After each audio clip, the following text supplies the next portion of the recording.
Growing up around livestock, you learn one thing fast. One spooked horse or one rogue bull can destroy a fence line in seconds. You spend weeks building a perimeter. One unruly animal tears it down because it wasn't properly broken or secured. And we treat our words like they are lightweight. We say, I was just venting, I didn't mean it, but your tongue is that rogue animal.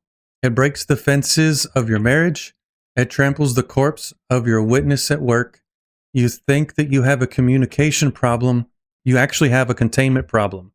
You have a wild beast living in your mouth, and you have been letting it run loose. And the flesh screams the wry. It's just talk. Words don't cost anything. But look at the specs in Matthew 12:36 and 37. I tell you, on the day of judgment, people will give account of every careless word that they speak. For by your words you will be justified, and by your words you will be condemned. And I checked the logs from the iron worker, Charles Spurgeon. He looked at this text and saw the danger of an untamed tongue, and he wrote, "This makes common talk a solemn matter. Who among us can spare such a test? Let us fly to the bud of Jesus for the cleansing and the Spirit of God to bridle that unruly member." Spurgeon uses the word bridle. You don't negotiate with a wild colt. You put a bit in its mouth.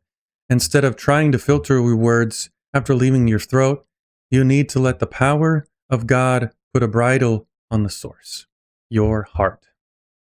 And you are the site manager. You cannot allow careless words to run your farm. Take the reins, stand up, and say this out loud with me. My tongue is not my master. It is my servant. I refuse to let careless words tear down what God is building in my life. I am applying the bridle of the Spirit. My heart is the corral. Christ is the gatekeeper. If it doesn't honor the king, it doesn't leave the gate. So stop saying, I have no filter. That's not a personality trait. It's a lack of discipline. And a foreman without a filter gets people hurt. So we're going to run a 3-second hold. When you feel the urge to react, vent, or make a sarcastic joke today, physically close your mouth, clamp it shut, count to 3, and ask, does this word carry the brand of Christ or the brand of the flesh? And ask, how can I accept that my past words are covered by the blood while accepting the responsibility to tame my tongue today?